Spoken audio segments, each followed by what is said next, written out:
Gênesis 12, verso 3. Abençoarei aqueles que o abençoarem e amaldiçoarei aquele que o amaldiçoar. Mas o que eu quero memorizar para a nossa vida hoje é essa que eu vou dizer agora. Em você serão benditas todas as famílias da terra. É uma promessa para Abraão. E nele seremos benditos. Eu, você e a nossa família e todas as famílias da terra. A humanidade. Glória a Deus. Aleluia. Que a paz do Senhor esteja em nosso coração, em nosso pensamento e em todo o nosso ser. Que o Senhor venha restaurar de dentro para fora tudo o que precisar ser resolvido na nossa vida. Que o nosso coração seja limpo e purificado. Que Jesus nos dê um coração manso e um espírito reto. Que Jesus nos dê um novo coração. Que Deus nos dê um coração de carne e tire um coração de pedra. E que na nossa mente só tenha pensamentos bons e que no nosso coração só tenha sentimento bom. Que a gente abra o nosso coração agora para receber a palavra do Senhor. E que haja em nós entendimento e discernimento. Que a gente tenha dedicação e determinação para saber das coisas concernentes ao reino. Corra lá e pega a tua Bíblia, viu? Pausa o vídeo aí. E venha para a gente estudar a palavra do Senhor, porque a fé vem por ouvir e ouvir a palavra de Deus. Antes da gente começar o capítulo 27 de Mateus, vamos fazer um momento de oração, pedindo ao Pai que Ele venha limpar a nossa mente, né? Pai querido, Deus de maravilha, que estamos, Senhor, que o Senhor venha tirar todo o sentimento do nosso coração que não provém do Senhor e que o Senhor venha esvaziar a nossa mente, para que a gente possa manter o foco de tudo que vai ser dito aqui neste vídeo. Que a partir de agora, todas as vezes que a gente for ler a Bíblia, que a gente possa meditar em cada versículo, para que dessa forma a gente consiga ter discernimento e entendimento da Tua palavra, que haja da nossa parte determinação e dedicação para nos alimentar e para estudar a Tua palavra, porque para todas as profissões do mundo é necessário que haja estudo. Mas para poder falar de Deus, a gente tem dificuldade de se debruçar na Bíblia para aprender de Deus. Que a gente venha estudar e aprender sobre o reino do céu para que isso possa edificar a nossa vida. Que o Senhor abençoe você e toda a sua família e que a sua vida seja repleta de paz, alegria, amor e tudo de bom.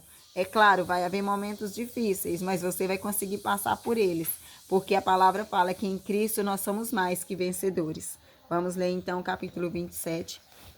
E no capítulo 27, o versículo 1 e 2 está dizendo que ao romper o dia, todos os principais sacerdotes e os anciãos do povo entraram em conselho contra Jesus para o matarem. E amarrando-o, levaram-no e entregaram ao governador Pilatos. No 3 até o 10 está dizendo: Então Judas, que o traiu, vendo que Jesus havia sido condenado, tocado de remorso, devolveu as 30 moedas de prata aos principais sacerdotes e aos anciãos, dizendo: Pequei traindo sangue inocente. Eles porém responderam: o que nos importa? Isso é com você. Então Judas, atirando as moedas de prata para dentro do templo, retirou-se e enforcou. E os principais sacerdotes, pegando as moedas, disseram: não é lícito colocá-las no cofre das ofertas, porque é preço de sangue. E tendo deliberado, compraram com elas o campo do oleiro, para ser cemitério de forasteiros. Por isso aquele campo é chamado até o dia de hoje campo de sangue. Então se cumpriu o que foi dito por meio do profeta Jeremias: pegaram as 30 moedas de prata, preço em que foi estimado aquele a quem alguns dos filhos de Israel avaliaram, e as deram pelo campo do oleiro, assim como me ordenou o Senhor.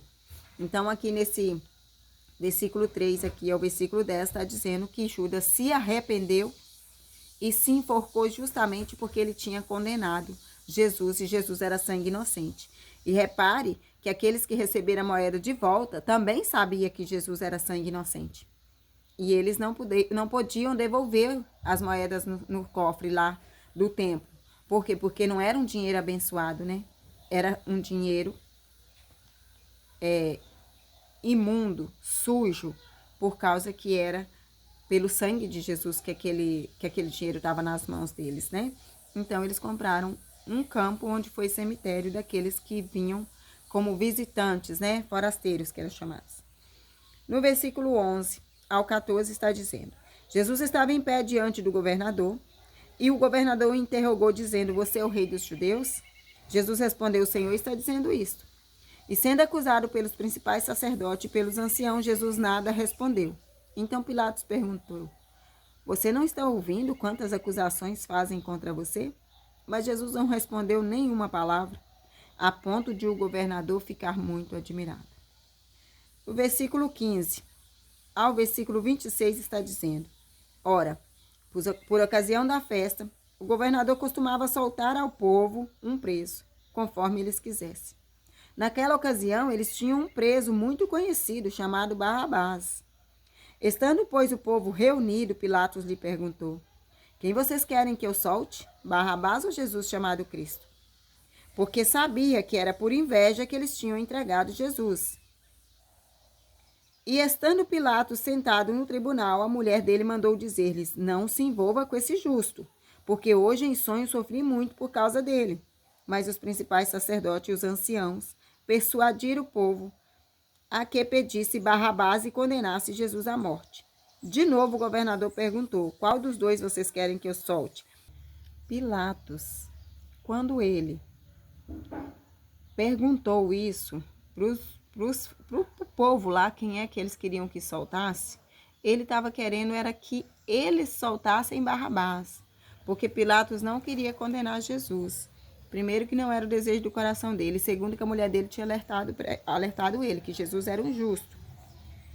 Eles responderam: Barrabás. Pilatos lhe perguntou: que farei então com Jesus chamado Cristo? Todos eles responderam: que seja crucificado. Pilatos continuou: que mal ele fez? Porém eles gritavam cada vez mais: que seja crucificado. Vendo Pilatos que nada conseguia, e que ao contrário o tumulto aumentava, mandou trazer água e lavou as mãos diante do povo, dizendo: estou inocente do sangue deste homem. Fique o caso com vocês. Quer dizer, ele lavou as mãos e falou: eu estou lavando as minhas mãos, porque eu não quero condená-lo. É vocês que estão querendo condenar. E o povo todo respondeu, está escrito no versículo 25, que o sangue dele caia sobre nós e sobre os nossos filhos. Então Pilatos lhe soltou Barrabás e, depois de mandar açoitar Jesus, entregou ele para ser crucificado. No versículo 27 ao 30, está dizendo: logo a seguir, os soldados do governador, levando Jesus para o pretório, reuniram em torno dele toda a tropa. Tiraram a roupa de Jesus e o vestiram com manto escarlate. E, tecendo uma coroa de espinho, a puseram na cabeça dele. E colocaram um caniço na sua mão direita, e, ajoelhando-se diante dele, zombavam, dizendo: salve, rei dos judeus! E, cuspindo nele, pegaram o caniço e batiam na cabeça dele. Depois de terem zombado dele, tiraram-lhe o manto e o vestiram com as suas próprias roupas. Então o levaram para ser crucificado. No versículo 32 ao 44, está dizendo que ao saírem, encontraram um sirineu chamado Simão, a quem obrigaram a carregar a cruz de Jesus. E chegando a um lugar chamado Gólgota, que significa lugar da caveira, deram vinho com fel para Jesus beber. Mas ele, provando, não quis beber. Depois de o crucificarem, repartiram entre si as roupas dele, tirando a sorte. E assentados ali o guardavam. Por cima da cabeça de Jesus puseram por escrito a acusação contra ele: este é Jesus, o rei dos judeus. E 2 ladrões foram crucificados com ele, um à sua direita e outro à sua esquerda. Os que iam passando blasfemavam contra ele, balançando a cabeça e dizendo: ei, você que destrói o santuário e em 3 dias o reedifica, salve a si mesmo, se você é o Filho de Deus, e desça da cruz. De igual modo, os principais sacerdotes com os escribas e anciãos, zombando, diziam: salvou os outros, a si mesmo não pode salvar? É rei de Israel, que ele desça da cruz, e então creremos nele. Confiou em Deus, pois que Deus venha livrá-lo agora, se de fato lhe quer bem, porque ele disse: sou filho de Deus. Também os ladrões que haviam sido crucificados com ele o insultavam.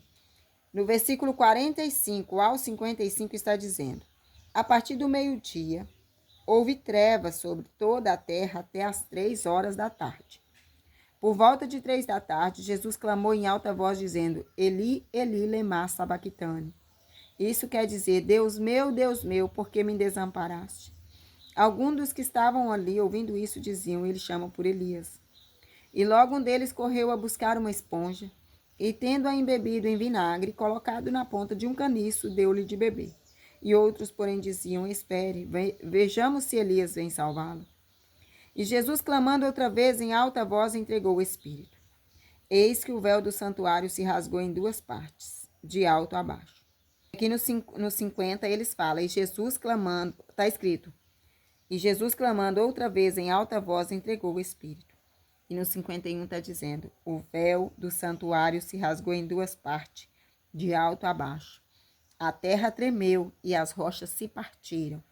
Os túmulos se abriram e muitos corpos de santos já falecidos ressuscitaram. Versículo 52. Os túmulos, na hora da morte de Jesus. Versículo 51. O véu do santuário se rasgou em duas partes de alto a baixo, lá no templo. A terra tremeu e as rochas se partiram.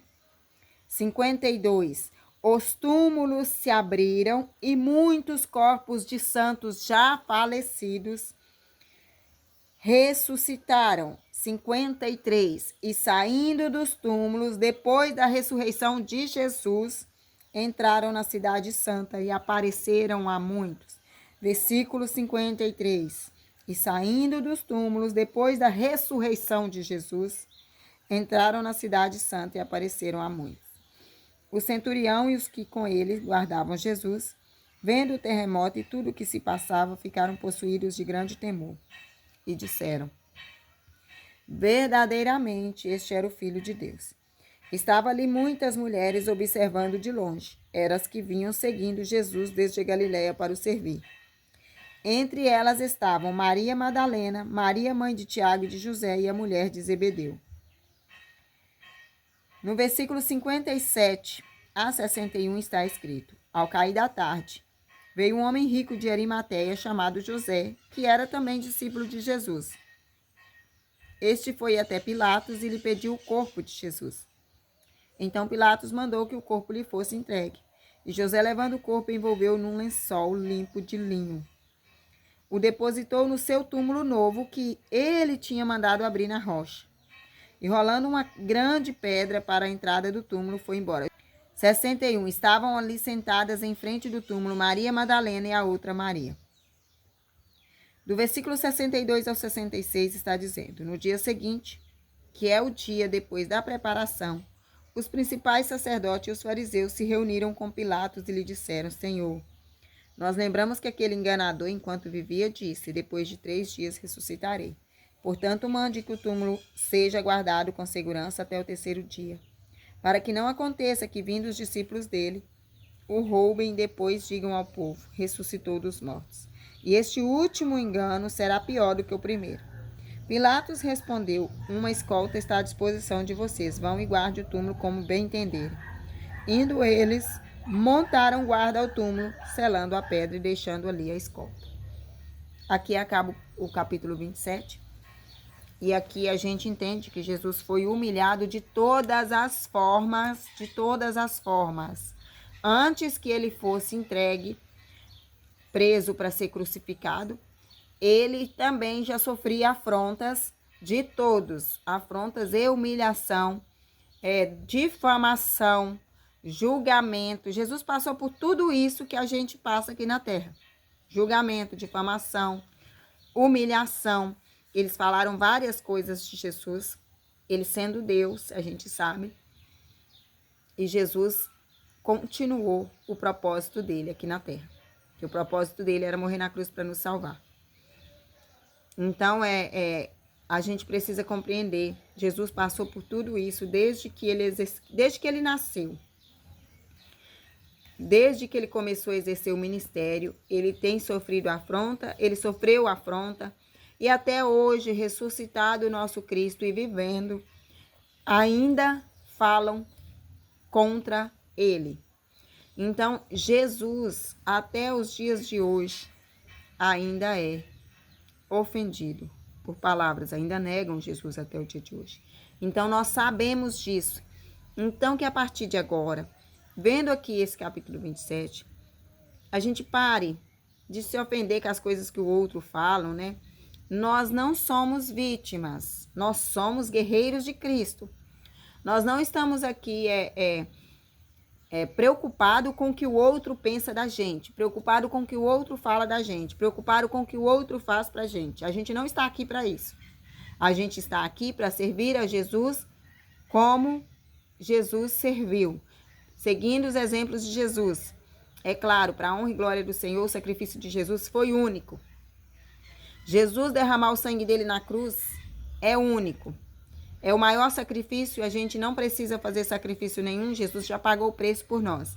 Às vezes a gente faz um jejum, às vezes a gente faz uma abstinência de algo, seja de telefone, seja de televisão, seja de alimentos, seja de qualquer outra coisa. A gente faz essa abstinência, a gente faz esse jejum, mas é por gratidão, não é para receber algo de Deus, não. Deus não precisa que você entregue ele algo para que ele te devolva.